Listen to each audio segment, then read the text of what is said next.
మన హీరో విక్రమ్ కృష్ణ ఇక తన ఫ్రెండ్ రామలింగం ఒక చోట కూర్చుని సిట్టింగ్లో ఉంటారు. ఇక తను మందు తాగుతూ ఉంటాడు. వాళ్ళ ఫ్రెండ్ రామలింగం విక్రమ్ కృష్ణని ఇలా అడుగుతాడు, ఒరే నువ్వు రాధని ప్రేమిస్తున్నావా అని. దానికి విక్రమ్ కృష్ణ, ఆ చుంచుమొహం దాన్ని ఎలా ప్రేమిస్తారు రా, దాని ఫేస్లో ఎక్స్ప్రెషన్సే ఉండవు, దాంతో కాపురం ఎలా చేస్తారు చెప్పు అని తనని హేళన చేస్తూ ఉంటాడు. ఇంతలో మన హీరోయిన్ రాధ వచ్చి అక్కడ నుంచుని ఉంటుంది. వీళ్ళు మాట్లాడుకున్న మాటలన్నీ తను వినేస్తుంది. ఇంతలో జాయిగా సైడ్ అయిపోతాడు మన రామలింగం. తర్వాత మన హీరోయిన్ రాధ, నేను నీకు థ్యాంక్స్ చెప్దామని వచ్చాను, కానీ నువ్వు నా గురించి ఇంత చీప్గా మాట్లాడుతున్నావా, అయినా నువ్వు నన్ను దుర్గ దగ్గర నుంచి కాపాడినందుకు నేను చాలా ఆనందంగా ఉన్నాను, అది నీతో షేర్ చేసుకుందామని వస్తే నువ్వు ఇలా మాట్లాడతావా అని మన విక్రమ్ కృష్ణని బాగా తిడుతుంది రాధ. కానీ రాధ ఎన్ని చెప్పినా విక్రమ్ కృష్ణకి చెవికి ఎక్కువ. రాధ ఏదో అంటున్నావు ఏంటి అని మళ్ళీ ఫస్ట్ నుంచి అడుగుతాడు. క్లారిటీగా చెప్పు రాధా, నువ్వు చెప్పేది నాకు అర్థం కావట్లేదు అంటాడు. అప్పుడు రాధా, వస్తావు కదా రూమ్కి రా, అప్పుడు చెప్తాను నీ పని, నీకు ఇస్తాను అక్కడ ఫుల్ క్లారిటీ అని తనకి వార్నింగ్ ఇచ్చి రాధ అక్కడి నుంచి వెళ్ళిపోతుంది.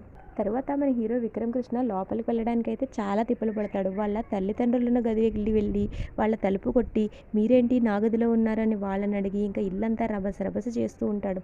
ఎలా అయితే చివరికి తన గదిలోకి వెళ్ళే ప్రయత్నం చేస్తాడు. ఇంతలో లోపల మన హీరోయిన్ రాధ విక్రమ్ కృష్ణ కోసం ఎదురు చూస్తూ ఉంటుంది.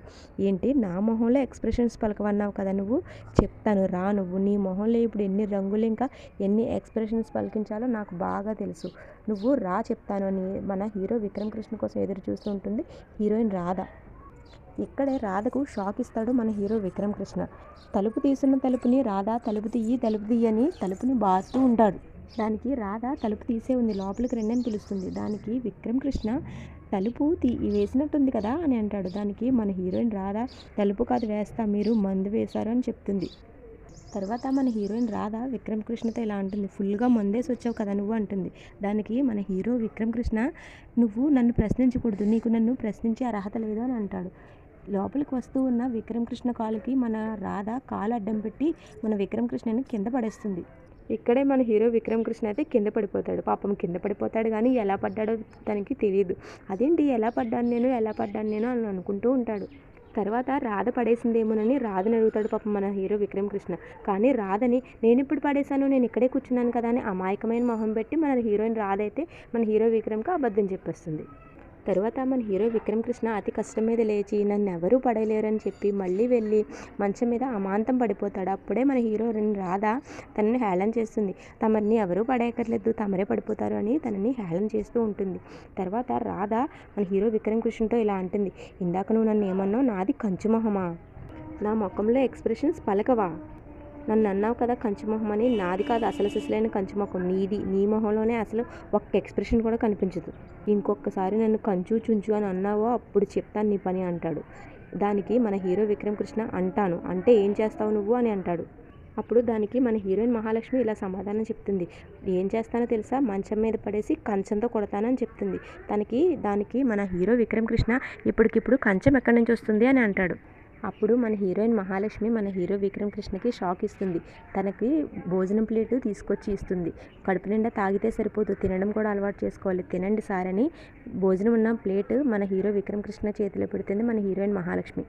తర్వాత ఆ మత్తులో మన హీరో విక్రమ్ కృష్ణ అసలు ఏమీ తినలేకపోతాడు. ఇక్కడే రాధ తనకి సహాయం చేసి మన రాధనే తినిపిస్తుంది విక్రమ్ కృష్ణకు.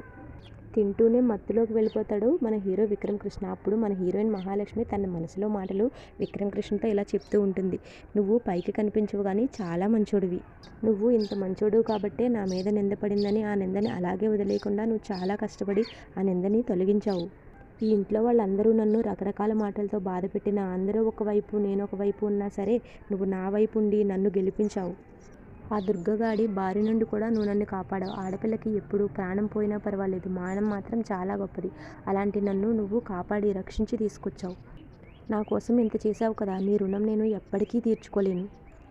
థ్యాంక్ యూ సో మచ్ అని చెప్తూ మన హీరోయిన్ రాధ మన హీరో చేతిని పట్టుకుని తన కృతజ్ఞతను తెలుపుతూ ఉంటుంది. తర్వాత మహాలక్ష్మి అక్కడి నుంచి లేచి వెళ్ళిపోతుండగా మన హీరో విక్రమ్ కృష్ణ మహాలక్ష్మి చేపట్టుకుని, నువ్వంటే నాకు చాలా ఇష్టం రాధా, నువ్వు లేక నేను లేను అని తన మనసులో ఉన్నది కూడా చెప్తూ ఉంటాడు. అదండి ఈరోజు ఎపిసోడ్ అయితే ఇక్కడితో అయిపోయింది. కానీ రేపటి ఎపిసోడ్లో కూడా ఏం జరిగిందో నేను చెప్తాను. రేపటి ఎపిసోడ్లో అయితే మన మహాలక్ష్మి ఇంకా రామచంద్రయ్య కూర్చొని మాట్లాడుకుంటూ ఉంటారు. మన మహాలక్ష్మి రామచంద్రయ్యకి చెప్తూ ఉంటుంది, ఇక మీరు అటువైపు ఒక కాలు ఇటువైపు ఒక కాలు ఎన్నాళ్ళు ఇలా ఉంటారు, మీరు మా వైపుకి వచ్చేయండి గురూజీ అని మాట్లాడుతూ ఉంటుంది. దానికి రామచంద్రయ్య ఒప్పుకోడు.